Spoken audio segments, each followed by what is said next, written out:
Hello प्यारे बच्चों, आज मैं फादर कामिल बुल्के के जीवन पर आधारित संस्मरण जो कि उनके अभिन्न मित्र सर्वेश्वर दयाल सक्सेना जी ने लिखा है, मानवीय करुणा की दिव्य चमक का द्वितीय पाठ लेकर आई हूँ, जिसमें आप देखेंगे कि किस प्रकार फादर कामिल बुल्के जो कि एक पुण्य आत्मा थे, हमेशा दूसरों की मदद करने के लिए तैयार रहते थे, दूसरों का कष्ट हरने के लिए तैयार रहते थे, जिन्होंने भारत को अपना परिवार बना लिया था एक विदेशी होते हुए, क्योंकि इनका जन्म बेल्जियम के रैम्सटेपल शहर में हुआ था। इन्होंने अपनी कर्मभूमि भारत को बनाया, भारत के प्रति और भारत की भाषा हिंदी के प्रति हिंदी को राष्ट्रभाषा का दर्जा दिलाने के लिए इन्होंने अथक परिश्रम किए। यहाँ तक कि अंग्रेजी हिंदी शब्दकोश तैयार किया, बाइबल का हिंदी अनुवाद किया और भी हिंदी के क्षेत्र में इन्होंने बहुत कार्य किए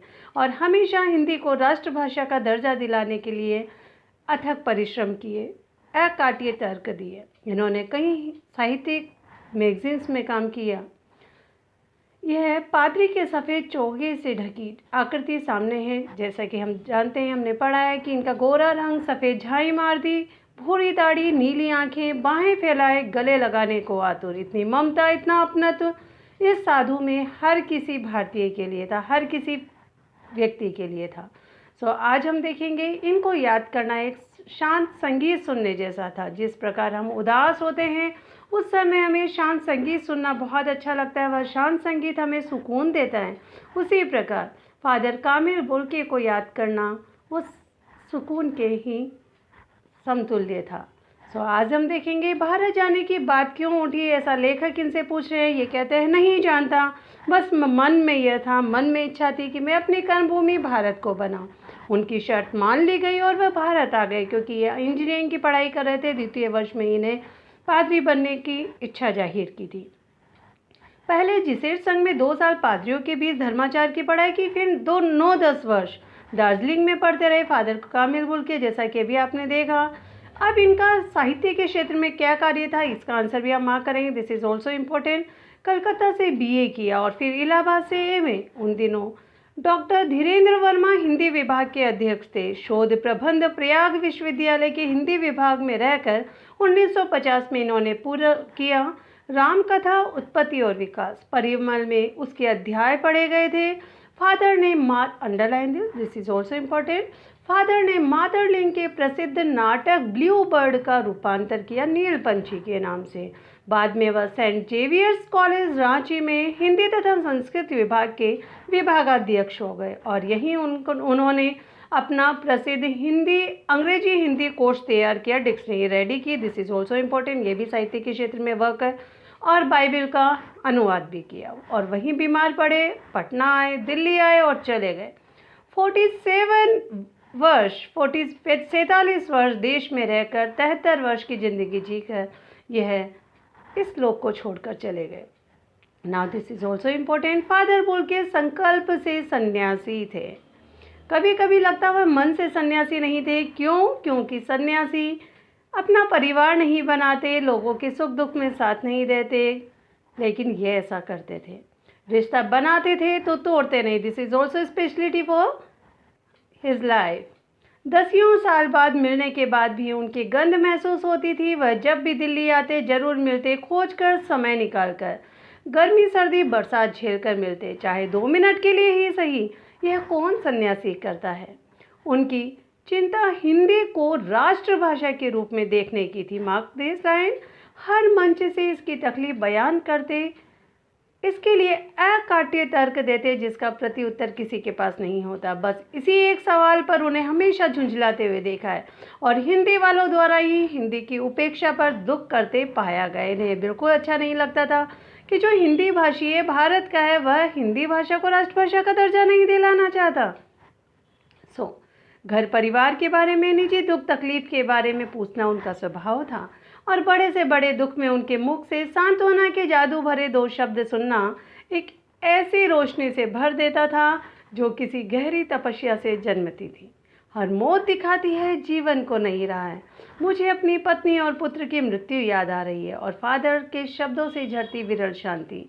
सचमुच सर्वेश्वर दयाल सक्सेना जी के लिए जीवन की सबसे कठिन घड़ी रही होगी जब उनके पुत्र और पत्नी की डेथ हुई। लेकिन उनके देहांत पर फादर कामिल बुल्को ने जो शब्दों की विरल झरना बहाया, उससे उन्हें बहुत सुकून मिला, बहुत सांत्वना मिली। सो आज वह नहीं है। फादर कामिल बुल्के आज नहीं रहे, दिल्ली में बीमार रहे और पता ही नहीं चला। बाहें खोलकर इस बार उन्होंने गले नहीं लगाया। जब देखा तब वे दोनों बाहें हाथों की सूजी उंगलियों को उलझाए ताबूत में जिस्म पर पड़ी थी। जो शांति बरसती थी वह उनके चेहरे पर आज भी स्थिर थी। तरलता जम गई थी। वह 18 अगस्त 1982 की सुबह 10 बजे का समय था। दिल्ली में कश्मीरी गेट के निकलसन कब्रगाह में उनका ताबूत एक छोटी सी नीली गाड़ी में से उतारा गया। कुछ पादरी, रघुवंश जी का बेटा और उनके परिजन राजेश्वर सिंह जी उसे उतार रहे थे। फिर उसे उठाकर एक लंबी, सकरी, उदास पेड़ों की घनी छांव वाली सड़क से कब्रगाह के आखिरी छोर तक ले जाया गया, जहां धरती की गोद में सुलाने के लिए कब्र अवाक मुंह खोले लेटी थी। ऊपर करील की घनी छाया थी और चारों ओर कब्रें और तेज धूप के वृक्ष।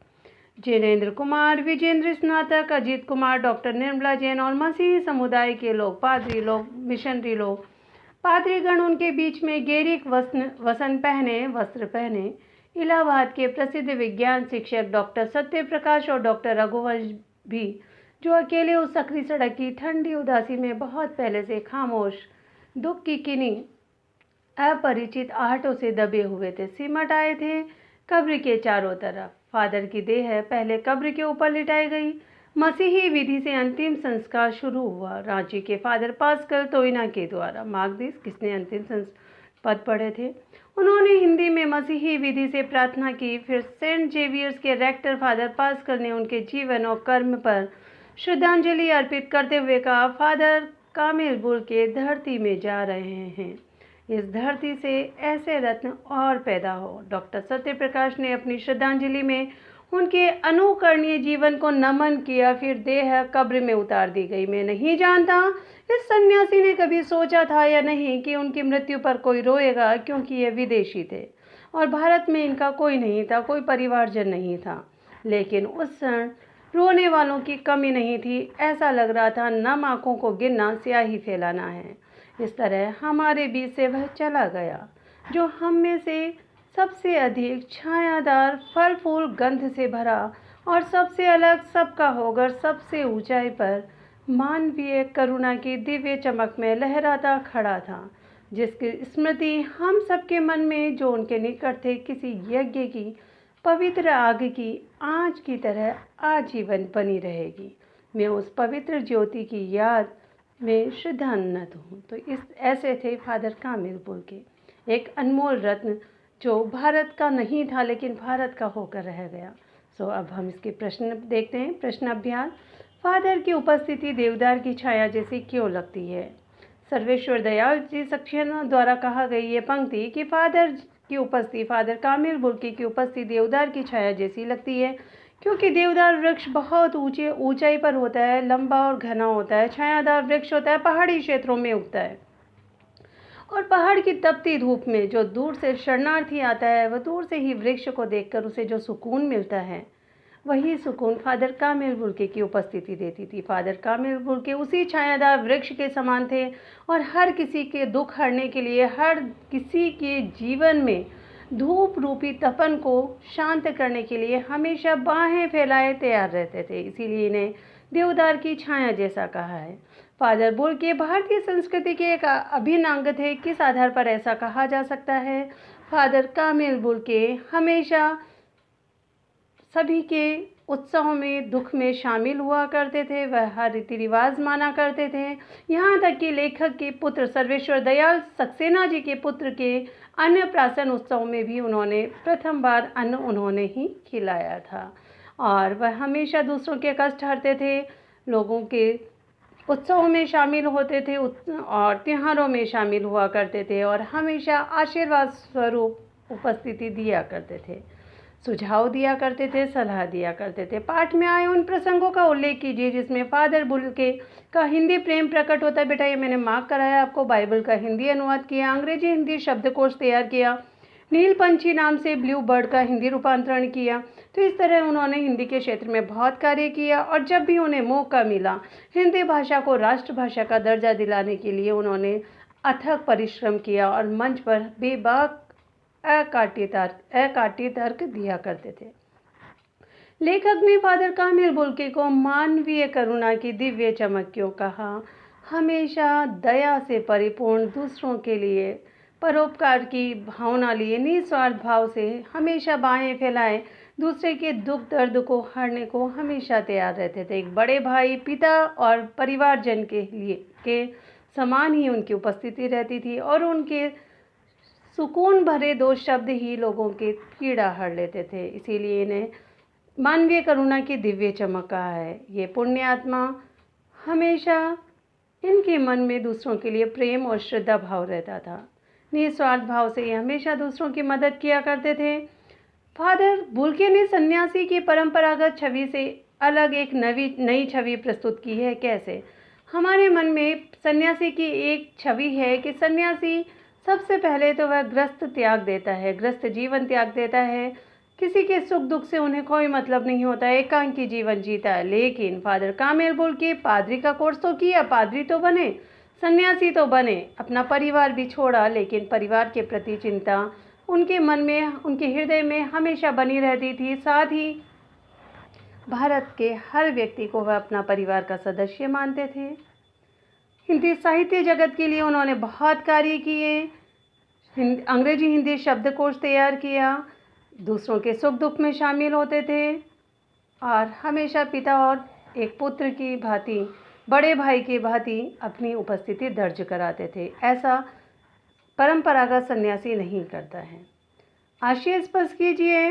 नम आँखों को गिनना, स्याही फैलाना, this is also important question बेटा। इसका मतलब है जब फादर कामिल बुल्के की देह को ताबूत में उतारा जा रहा था, कब्र में उतारा जा रहा था, तब वहाँ आंसू, हर किसी की आंखें नम थीं।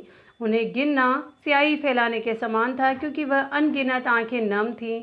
और ऐसा तो फादर कामिल बुल्के ने भी नहीं सोचा था, क्योंकि उनका परिवार तो बेल्जियम के रैम्सटेपल शहर में था।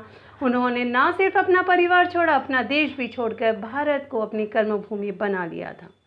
फादर को याद करना एक उदास शांत संगीत को सुनने जैसा है। कैसे? क्योंकि जब हम उदास होते हैं तब हमें शांत संगीत सुनना अच्छा लगता है, वही हमारे मन को सुकून देता है। उसी प्रकार फादर कामिल बुल्के की स्मृति मात्र से ही हमारे मन को वह विरल शांति मिलती थी। सो होप आपको यह वीडियो अच्छा लगा होगा। So please like and share this video and subscribe this channel में और भी न्यू चैप्टर लेकर जल्द ही आ रही हूँ। Thank you.